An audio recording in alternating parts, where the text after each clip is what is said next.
Hello guys, sa latest vlog ko, ang diniscuss natin doon ay itong Retroid Pocket Flip 2 and syempre itong Retroid Pocket 5. So ngayong na-discuss na natin silang dalawa guys, no? So ano ba ang mas maganda dito sa dalawang to para sa'yo?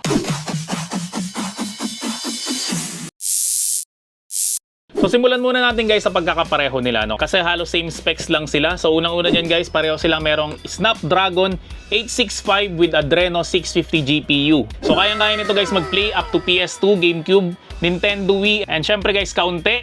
Again guys, kaunti lang na Nintendo Switch na titles. Pangalawang pagkakapareho nila, pareho sila guys merong 8GB na LPDDR4 na RAM. Pangatlo guys, meron silang pareho na 128GB na storage. Pangapat guys, pareho sila naka Android 13. So ang screen nila guys, parehas rin 5.5 inches AMOLED screen na 1080p. Tapos yung battery nila guys ay pareho rin 5,000 mAh na meron 27 watts na fast charging. So yung connectivity nila guys, parehas rin Wi-Fi 6, Bluetooth 5.1. USB Type-C sila guys, pareho. So cooling nila guys, no, parehas rin. So in short guys, no, magkapatid talaga to. Parehong-pareho sila ng specs. So ano naman guys yung pagkakaiba nila? Syempre unang-una, mapapansin nyo kaagad yung form factor nila.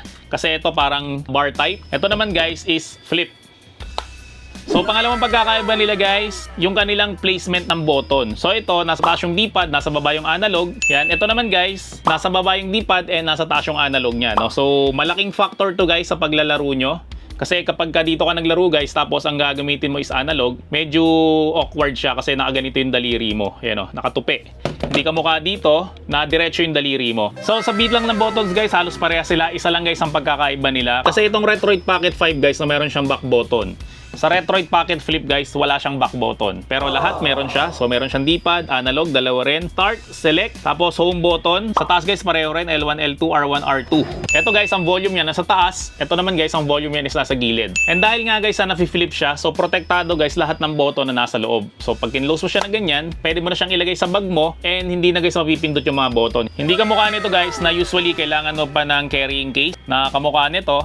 Para pag nilagay mo to sa bag mo, hindi guys magagalaw yung mga buttons. Kasi guys, pag naipit to sa bag mo, pwede itong masira itong mga analog na to. Hindi ka mukha nito guys, no, talagang protektado siya mula harap hanggang likod. Pero na lang guys yung L1, L2, R1, R2. And isa pa guys sa pagkakaiba ng appearance nila, no. So ito, modern type siya eh. Ayan, makita nyo, di ba ganito yung mga modern na mga handheld. Ito naman guys, classic siya.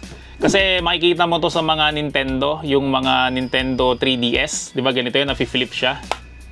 So yun guys yung pagkakapareho at yung pagkakaiba nilang dalawa. So diretso na tayo guys sa conclusion natin, no? So ano ba guys dito ang mas bagay sa'yo? So piliin mo guys ang Retroid Pocket 5 kung gusto mo guys ng traditional na handheld, diba? Kasi lahat ng handheld na lumalabas ngayon, ROG Alex, Steam Deck, Nintendo. So pare-pareho guys na ganito yung itsura niya. So hindi ka guys masyadong maninibago kung dati ka na nakahawak ng gaming handheld. And kung hindi ka guys masyadong concerned na nagdadala ka ng carrying case na kamukha nito, no? So bagay na bagay sa'yo ito guys, itong Retroid Pocket 5. And lastly guys, sa dahilan, no, para piliin mo to kung yung mga games mo guys is medyo luma na. Katulad ng SNES, ng Family Computer, mga Sega. Kasi guys sa mga game na yon, ang mas lalo mong ginagamit doon is D-pad. Kasi kapag ganito, ang D-pad niya guys is nasa ilalim, no? So, ang mangyari, yung daliri mo nakabend ng ganito. Hindi ka mukha dito na talagang diretso yung daliri mo. So ito naman guys yung mga dahilan para piliin mo yung Retroid Pocket Flip 2. So unang-una is priority mo guys yung protection syempre ng mga button mo. Again guys, kapag tinupi mo siya na ganyan, protektado na guys lahat ng button mo, no? So pwede mo na itong ilagay sa bag mo nang hindi ka na guys nangangailangan ng carrying case. Pangalawa guys sa dahilan kaya binibili to is yung nostalgic feel niya. Kung meron ka dati guys na mga handheld ng Nintendo na nafi-flip na kamukha nga nito, so mas ma-appreciate mo to. Kasi ewan ko ba guys, no, iba talaga guys yung feeling ng nafi-flip. Unang-una yung satisfying sound eh, oh. Oh, ewan ko ba kung ano meron sa ganito eh.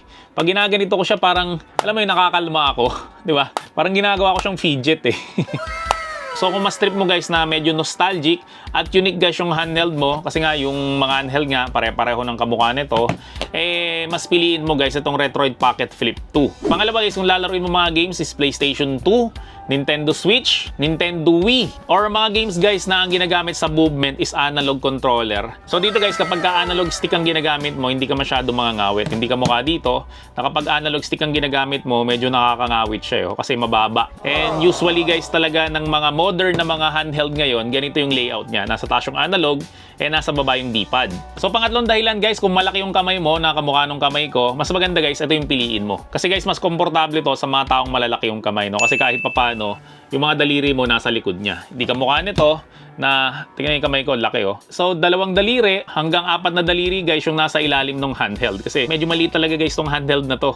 Kung i-compare mo siya dito. So kung bata guys yung gagamit o maliit yung kamay mo, no? So much better ito yung piliin mo. Pero kung katulad nga kita guys na medyo malaki yung kamay, so much better guys, ito yung bilin mo. So guys, so nakatulong naman sa itong video na to, no? Huwag mo naman kakalimutan na mag-subscribe sa channel ko. Syempre i-like mo na rin tong video na to at i-turn on mo na rin yung notification bell para like updated pag may mga bagong upload sa gadget. So guys, kung gusto mo mapanood yung full review nito or yung full review nito, so pwede mo guys i-click yung pina-flash ko ngayon sa screen para mapanood mo nga guys yung full review ko ng 2 handheld na to. So yun lang, maraming salamat ulit sa inyong lahat. Hanggang sa muli, paalam!